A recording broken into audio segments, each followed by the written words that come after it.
La prolifération des garages anarchiques à Libreville et dans les communes environnantes. Dans ce journal, on parlera de ce phénomène qui s'enracine de plus belle dans notre pays. Mesdames et messieurs, bonsoir et bienvenue sur Gabon Première. L'actualité de ce mercredi 3 juillet 2019 est marquée par la volonté du ministère du Commerce de régler la question de l'identification des commerçants par la mairie centrale. Les opérateurs économiques viennent donc d'échanger avec le secrétaire général du dit ministère. Les détails, c'est avec Wilfried Pigavouamba et Alexandre Kogé. Les griefs faits à l'hôtel de ville par les opérateurs économiques s'amplifie avec l'opération d'identification des commerçants effectuée présentement dans les marchés de Libreville. Une pilule que ces derniers peinent à avaler, d'où cette concertation avec la hiérarchie ministérielle pour savoir les compétences de tout un chacun. Nous avons inscrit dans le plan de travail ministériel, le programme de travail ministériel, cette matière qui va être présentée donc en conseil interministériel par le ministre Ouandaga. Et il y a quelques jours, nous étions surpris de voir que la mairie a mis en place une carte d'identification qui a un coût. Et nous avons naturellement convoqué les syndicats pour leur donner l'information que c'est une matière dans le cadre du plan de relance de l'économie, dans l'axe 4, qui est la compétence du ministère du Commerce. Le conflit de compétences semble donc perceptible au regard des actions dénoncées. Une situation qui embarrasse les commerçants. Ils ne veulent pas se dire les vérités. Chaque administration vient puiser chez les commerçants. Quand on voit l'autre administration ouvrir les yeux, on dit non, c'est nous, c'est nous. Et ils n'ont qu'à régler entre eux. Quel est notre problème dedans? Moi j'ai dit, ou c'est le ministère du Commerce, ou c'est la mairie. Si le ministère du Commerce fait, la mairie arrête. Ou bien, le ministère du Commerce arrête, la mairie continue. Naturellement, dans le cadre du dialogue public-public, nous avons adressé des correspondances à la mairie pour solliciter effectivement un échange afin de clarifier les compétences de tout et chacun. Malheureusement, c'est laissé sans suite. Le passage de l'informel au formel, inscrit dans l'axe 4 du plan de relance de l'économie, oblige le ministère du Commerce à mettre en place un registre des commerçants. Cette articulation amène donc à s'interroger sur les droits, devoirs et obligations des deux entités mises à l'avant-garde. Et au cabinet du ministre de la Santé, Philippe Authier, l'ambassadeur de France au Gabon, puis le représentant résident par intérim de l'Organisation mondiale de la santé se succèdent. Les discussions sont axées sur l'engagement des deux entités à accompagner le Gabon dans le développement du secteur santé. Andy Tungi, Bertin Osaga. Presque un balai diplomatique au cabinet du ministre de la Santé, Max Limoukou. Le membre du gouvernement a d'abord devisé avec l'ambassadeur de France au Gabon, Philippe Authier. Il s'est agi de faire le point de la coopération en matière de santé entre les deux États pour poursuivre l'amélioration de l'offre de soins avec à la clé la réhabilitation de 27 structures sanitaires reparties dans 4 provinces du pays. Le représentant par intérim de l'Organisation mondiale de la santé s'inscrit dans cette démarche qui vise à appuyer tous les projets structurants de santé publique au Gabon. Le Gabon fait des efforts en matière de lutte contre la maladie au niveau du pays. Et nous avons remarqué que, en matière de maladies transmissibles, il y a beaucoup de programmes qui sont mis en œuvre. Maintenant, le défi actuellement, ce sont les maladies non transmissibles comme l'hypertension, le diabète et également les maladies rénales. Et donc, c'est un défi. Et nous allons accompagner le ministère de la Santé à disposer d'un plan multisectoriel de lutte contre ces maladies non transmissibles. Et juste encourager Monsieur le ministre, le féliciter et lui présenter notre disponibilité à accompagner le ministère pour toute question relative à la santé au niveau du Gabon. Le gouvernement s'engage à valoriser et à rendre attrayants les professions de la santé et des services sociaux sur l'ensemble du territoire. Volet santé, on y reste 2 ans d'existence pour le SAMU social, un appareil efficace mis en place par les pouvoirs publics pour réduire la pauvreté et la mortalité au Gabon. Dans ce journal, nous vous proposons un extrait de l'entretien que le docteur Wenceslas Yaba a eu avec Lolita Obon et Médard Ingeng. Le directeur général dresse le bilan de ces réalisations. Nous l'écoutons. C'est un jour important. Ça fait exactement 24 mois, jour pour jour, que le SAMU social a officiellement démarré. Nous faisons cette communication pour dire aux SAMU socialisés, c'est-à-dire à ces personnes, à ces 235 000 Gabonais qui ont bénéficié de la gratuité réelle et totale, impulsé d'une part par cette formidable coopération avec les institutions internationales françaises, mais aussi par notre gouvernement. Le gouvernement de la République a cru en ce projet. Seulement 5 mois après l'ouverture du SAMU, demander que 5 autres SAMU sociaux en province soient ouverts. Parce que c'était une grande aventure et qui arrive aujourd'hui à un moment formidable, puisque nous avons fait la preuve que les 700 000 Gabonais, un peu plus de 700 000, qui sont exclus, comme le rapport McKinsey l'indique, qui sont dans l'exclusion liée à la pauvreté, à la mortalité, à l'inaccès aux filets sociaux classiques, régaliens, mais aussi aux soins, à l'inaccès aux soins, oui, avec très peu de moyens, des moyens résiduels, quasi inexistants parfois, comme pendant 10 mois, nous avons réussi, avec une constance remarquable et une détermination, des SAMU socialisés actifs que vous voyez derrière moi, médecins, infirmiers, téléconseillères, chauffeurs, tout le monde, laborantins.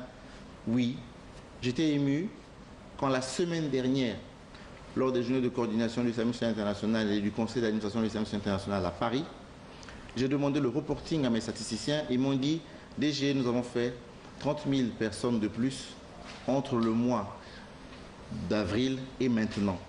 Donc, nous sommes désormais à 235 000 personnes prises en charge. Et puis, je vous l'ai dit en titre, un phénomène tant à Libreville qu'à l'intérieur du pays, surtout dans les chefs-lieux de province, prend des proportions inquiétantes. Il s'agit des garages anarchiques, facteur parfois des accidents de la route, car ces garages à ciel ouvert empêchent les usagers de circuler en toute quiétude. Lardi Nguemamba, Alexandre Kogué pour le constat. Chaussées rétrécies, pollution sonore et atmosphérique. Les implantations anarchiques des garages posent un problème d'hygiène, de sécurité, mais aussi de santé publique.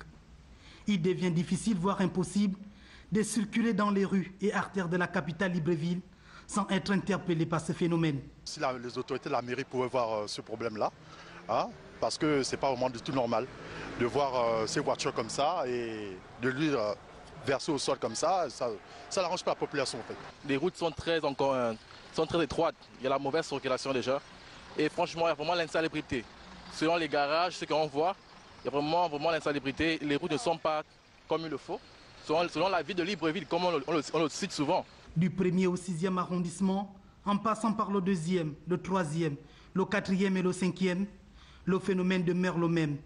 Et pourtant, au Gabon, il existe une législation en matière de création des garages. C'est le pouvoir public, c'est le gouvernement, c'est la mairie. Tant qu'eux, ils ne prennent pas à bras le corps ça, il ne suffit pas seulement de déguerpir les marchés anarchiques. C'est tout ça aussi ça détruit la belle image de notre ville.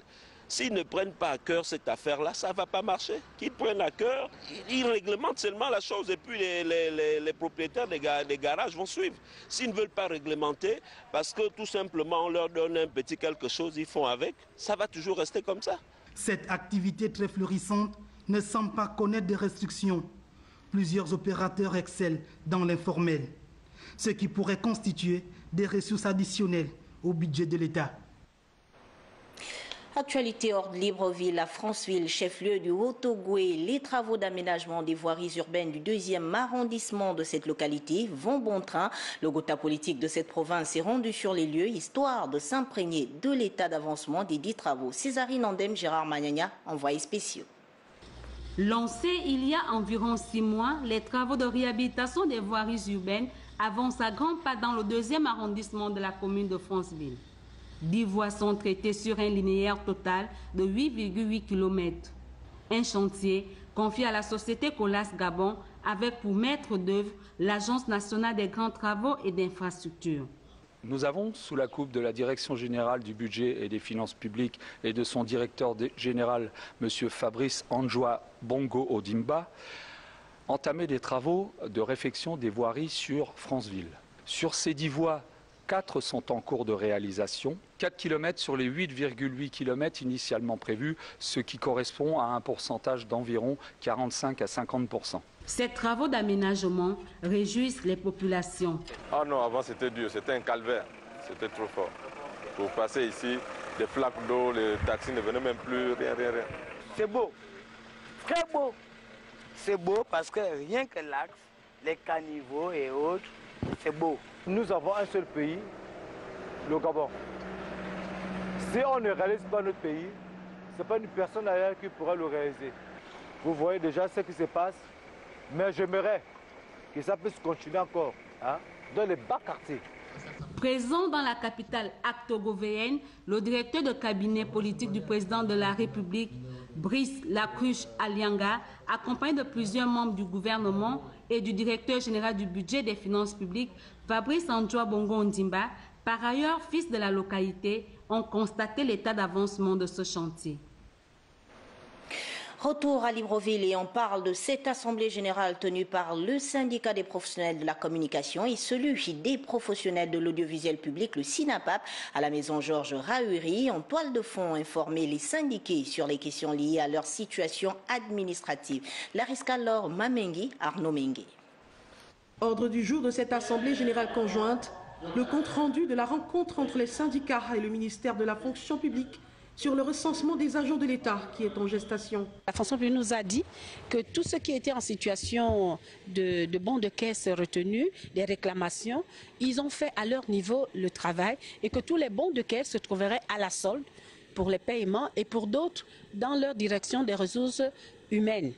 Et notre démarche aujourd'hui, chaque partenaire, c'est d'aller vers ces services, soit pour récupérer les bons de caisse, soit auprès des services concernés pour comprendre pourquoi tel ou tel bon de caisse ne peut pas être payé parce que tout a été notifié. À l'issue de ce recensement qui arrive, que cette situation soit clarifiée et que les uns et les autres rentrent dans leur dû. Le nouveau bureau du CIPROCOM fait désormais chemin avec le SINAPAP.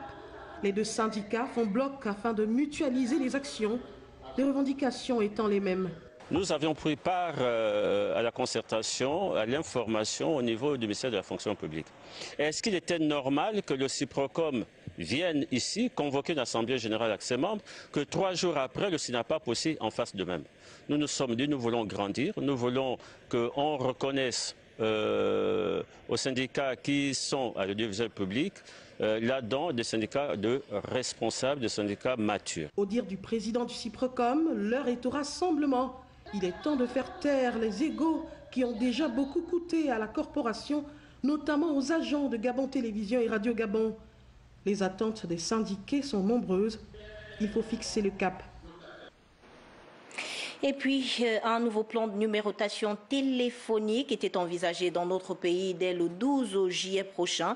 Où en sommes-nous? Pour en savoir davantage, nous recevons sur ce plateau Régis Ondomoro. Il est le directeur de la régulation ARCEP, Autorité de régulation des communications électroniques et des postes. Monsieur, bonsoir. Bonsoir, madame. Vous êtes sur ce plateau pour une communication sur le nouveau plan de numérotation téléphonique. Nous vous écoutons. C'est bien cela. Merci. Communiqué de l'Autorité de régulation des communications électroniques et des postes. Au cours de la conférence de presse organisée le 3 juin 2019, en présence des opérateurs du secteur des télécommunications, l'Autorité de régulation des communications électroniques et des postes, ARCEP, avait annoncé au public le changement à compter du 12 juillet 2019 du plan de numérotation gabonais qui passera de 8 à 9 chiffres. Cette décision, faut-il le rappeler, vise d'une part à anticiper la saturation du plan actuel et d'autre part à se conformer aux règles internationales qui recommandent la suppression du chiffre 0 après l'indicatif de chaque pays pour les appels internationaux entrants. Tout en confirmant que le plan présenté reste valable dans toutes ses composantes et en rappelant la nécessité de cette migration, l'Autorité de régulation des communications électroniques et des postes, ARCEP, porte à la connaissance du public et des acteurs du secteur des télécommunications que la migration du plan de numérotation initialement fixé pour le 12 juillet 2019 est reportée au 15 novembre 2019 à 23h GMT, soit 24h heure locale, pour des raisons diverses. L'ARCEP présente aux usagers ses excuses pour ce contretemps. Fait à Libreville le 3 juillet 2019, le président du Conseil de régulation, M. Lin Mambo. Merci, Monsieur Régis Ondomoro. Je rappelle aux téléspectateurs que vous êtes le directeur de la régulation ARCEP, Autorité de régulation des communications électroniques et des postes.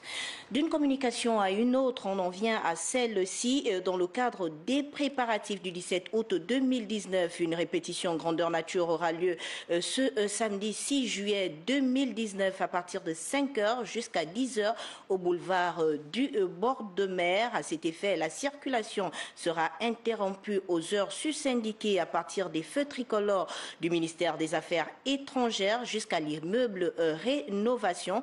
Le ministère de la Défense nationale présente ses excuses aux usagers de la route pour le désagrément occasionné.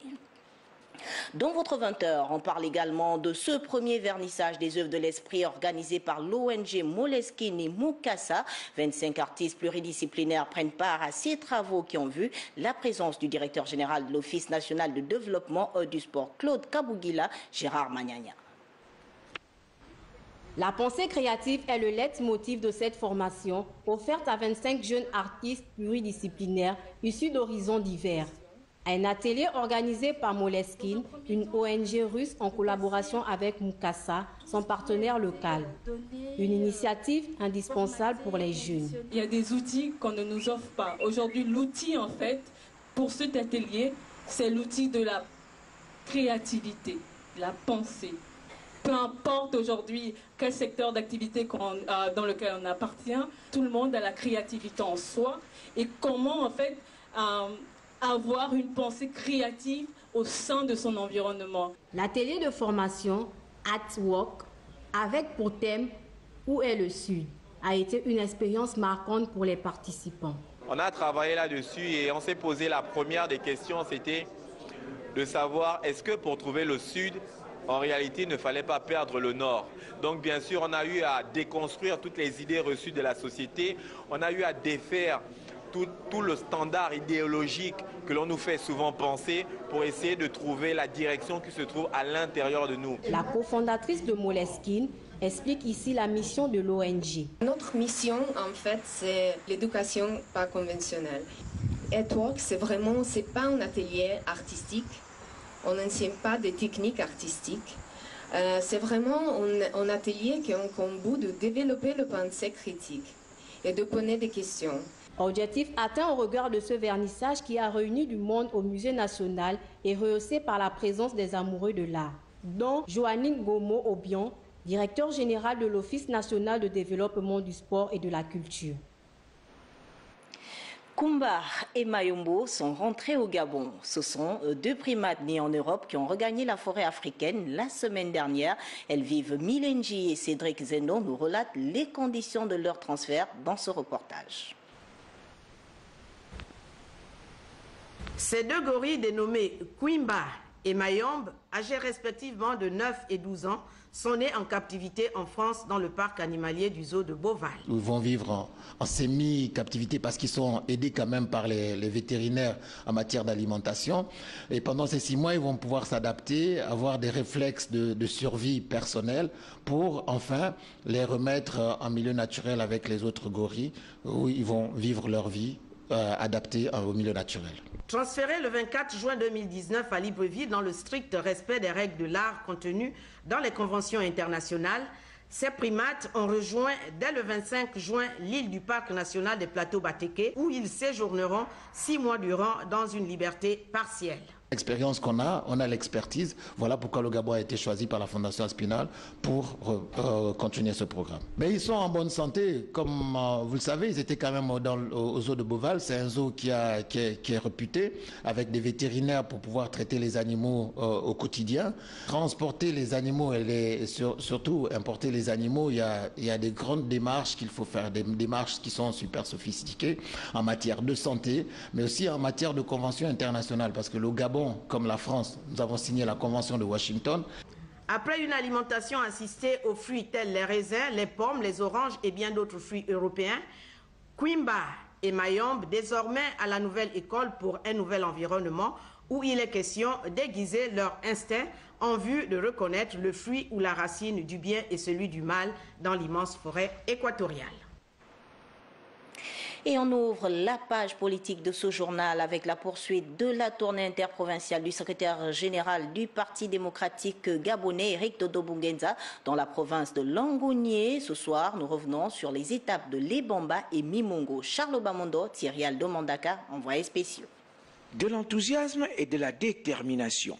La délégation du secrétariat exécutif du Parti démocratique gabonais a dû braver le mauvais état de la route pour parvenir à Mimongo. Cet état du réseau routier qui, d'entrée de jeu, a figuré à l'entame des échanges avec les militants et militantes du département de Logoulou. Là-dessus, le secrétaire général a su apaiser les inquiétudes manifestées par les uns et les autres. Maintenant, avec mes frères de Logoulou, nous organiser pour vraiment suivre ce problème auprès du président. Concernant le message de fond objet de sa visite, Eric Dodo Bungenza s'est insurgé contre les querelles intestines qui sapent le bon fonctionnement du parti dans cette localité. Vous ne voulez pas comprendre que vous devez travailler la main dans la main. On ne vous demande pas de vous aimer, ce n'est pas obligatoire. Mais de vous accepter, ça c'est obligatoire quand on est dans une famille. Dans la Loti Wano, Limé, c'est le maître mot qui a, en termes d'animation, ponctué cette rencontre, preuve évidente de la vitalité du parti à Lebamba, mais avec beaucoup de modestie, la mise en garde du président du parti. En politique, il faut toujours être vigilant, il faut toujours travailler. La politique, c'est une compétition. Et une compétition, si on dort un peu en disant on règne un maître absolu, les adversaires vont nous surprendre et quand on va se réveiller, ce sera trop tard. Bien avant cette étape, Eric Dodo Bungenza et son équipe ont marqué 2 escales, l'une à Yeno et l'autre à Bilengui, située à quelques encablures de Lebamba. En Toum, nous sommes là dans la province de l'Estuaire. Plusieurs anciens militants de l'Union nationale et du Centre des libéraux réformateurs viennent de rejoindre les rangs du Parti démocratique gabonais. La signature officielle de leur fiche d'adhésion a fait l'objet d'une cérémonie importante, ce en présence de la hiérarchie. Ivo Yono, Alain Sergeyini. En Toum, Komomonda, signature des fiches d'adhésion. En provenance de l'Union nationale et du CLR, plusieurs hauts cadres et anciens militants de l'opposition rejoignent les rangs du Parti démocratique gabonais. Je suis de retour. Il faut dire que les raisons peuvent être multiples et multiformes. La raison principale, c'est que quand vous rentrez dans un parti, c'est soit le leader qui vous intéresse, de par sa façon de faire, ou l'idéologie. Retour solennel pour les désormais camarades Ndombiban et Sophia Boukandou. Je suis revenue au sein du Parti démocratique gabonais parce que c'est d'abord mon parti. Depuis des années, depuis pratiquement 25 ans, je milite dans le PDG et je suis partie du CLR pour des raisons personnelles et je suis revenue à la maison du Père. Cet événement fait l'objet d'une cérémonie importante aux ovations des grands jours. Mais moi, cette fois-ci, c'est parce que le président Ali Bongo m'a rendu un grand service. Je suis resté 7 ans assis, on m'avait tout coupé et quand il a eu vent de ma situation, il a donné des instructions pour que je sois réhabilité. Donc c'était une première motivation. Je me suis dit qu'il fallait que je lui rende l'ascenseur parce que c'était un homme de grand cœur. Les désormais camarades quittent l'opposition dans la ville de Ntoum pour servir désormais sous les couleurs du Parti démocratique gabonais. Ça nous fait vraiment plaisir d'avoir 2 premiers ministres dans le Komomonda. Parce qu'avant, on avait Casimir Oyemba qui était Premier ministre et aujourd'hui, on renomme un Premier ministre toujours dans le Komomonda, ça me fait vraiment plaisir. Auprès de Julien Kogebekale, ils vont servir avec loyauté et dignité pour faire rayonner l'œuvre d'Ali Bongo Ondimba. Je dis en toute honnêteté que si vous voulez développer un pays, il faut savoir se positionner. Si nous voulons développer le pays, il faut être du côté de celui qui a les moyens. Je demande à mes partisans de revenir au PDG, de se mettre derrière encore Bokale Julien et puis soutenir l'action du président de la République. Pour les fils et filles du Komomonda, cette cérémonie aura été un moment d'union, de paix et de cohésion. La nomination de Christine Lagarde à la tête de la Banque centrale européenne et Ursula von der Leyen à la présidence de la Commission européenne impose une analyse de la rédaction et nous recevons sur ce plateau Janice Sondongema. Bonsoir. Bonsoir Stéphie.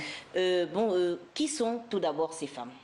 Alors, il faut d'abord dire que c'est une première dans l'histoire de l'Union européenne que deux illustres dames atterrissent comme ça à des postes clés. Et donc, Christine Lagarde, qui va désormais diriger la prestigieuse institution de l'Union européenne, est l'ancienne ministre de l'économie de Nicolas Sarkozy. Elle a pris ce poste en 2007 jusqu'en 2011. Et donc, elle est la première Française également à occuper ce poste. Et avant ça, elle a dirigé l'un des brillants cabinets d'avocats d'affaires aux États-Unis, et parce qu'elle était d'ailleurs présentée comme étant la Française la plus respectée. C'est le cabinet Baker & McKenzie, un grand cabinet d'affaires, parce qu'elle-même, elle est juriste d'affaires au départ. Et quant à celle qui va être président de la commission de l'Union européenne, parce qu'il faudrait que sa nomination soit entérinée par le Parlement. Alors, Ursula von der Leyen, elle est actuellement ministre de la Défense. Alors, c'est une femme chevronnée qui a été successivement occupé plusieurs postes ministériels pendant 14 ans à côté d'Angela Merkel. Tous les gouvernements qu'Angela Merkel a dirigés, elle a occupé un poste ministériel. Et c'était d'ailleurs une fidèle d'Angela Merkel. Et donc, c'est la première fois aussi qu'une femme et un Allemand, ce poste revient entre les mains d'un Allemand depuis plus de 1958 jusqu'en 2000, en 1967, quand Walter Hallstein avait occupé ce poste. Donc, après plus de 50 ans, l'Allemagne n'avait plus occupé ce poste. Et donc, elle vient là, elle va remplacer alors donc Jean-Claude Juncker à ce poste-là. Au regard de tout ces dires, on comprend que ce sont des femmes leaders. Est-ce qu'il pourra y avoir des avantages quelconques dans la coopération Union européenne-Gabon? Bon, écoutez, je pense qu'il faut rester très précis, très prudent sur la question, parce qu'il faut d'abord savoir deux choses. Primo, l'UE est une institution indépendante des États en ce qu'elle dispose de sa propre personnalité juridique. Donc, le processus de décision qui engage la politique étrangère au pays est fixé par le droit communautaire. Vous voyez? Donc, ça veut dire que le ministre des Affaires étrangères va d'abord défendre la politique fixée par l'institution et non celle de l'État. Ce qui revient à dire sur ce plateau que lorsque l'Union européenne, la Commission européenne, le Parlement européen et le Conseil de l'Europe ont une vue uniforme sur les relations bilatérales que l'Union européenne doit avoir avec tel ou tel État, par exemple UE-Gabon, il est évident que le contenu de cette relation va refléter l'approche que les nouvelles autorités qui ont été choisies, qui vont impulser, parce qu'ils doivent refléter l'Europe institutionnelle. Donc, voilà un peu comment on peut voir, on doit rester prudent et voir cela en ces termes-là. Voir cela en ces termes, donc une actualité à suivre de très près. Je rappelle aux téléspectateurs que vous êtes Janice Ondongema, journaliste à la rédaction de Gabon Première. Merci d'être passé sur ce plateau. Du sport, avant la fin de cette édition d'information, le premier tour de la 32e édition de la Coupe d'Afrique des Nations s'est achevé hier. On connaît désormais les 16 qualifiés pour les 8e de finale. À noter que les qualifications historiques de Madagascar pour sa première participation à une phase de la CAN et celle du Bénin pour sa 4e participation. Le tenant du titre de Cameroun et l'Égypte, pays hôtes, sont également admis pour la suite. 36 rencontres ont été jouées pour 71 buts inscrits, soit une moyenne de 1,7 buts par match. Et puis, notez dans vos agendas que suite à la sortie hier à Libreville de la centrale syndicale Dynamique Unitaire, le ministre d'État, ministre de l'Intérieur, de la Justice, garde des Sceaux, Edgar Anissé Mbumbu Miyakou, viennent faire une importante délégation que vous suivrez dans le cadre de nos programmes juste après le journal télévisé. Et puis, notez également que pour le rendez-vous de l'actualité, après le journal, vous aurez les entretiens avec Jeanne Bago, maire d'Ovendo, Dr Yaba, coordonnateur général du SAMU social, mais aussi la journée sportive à la CETRAG. C'est ainsi que s'achève cette édition d'information. L'actualité se poursuit sur Gabon Première, 23h. Vous serez en compagnie de Cabrel Guélin-Lemami. Moi, je vous dis à demain lorsqu'il sera 20h, s'il plaît à Dieu.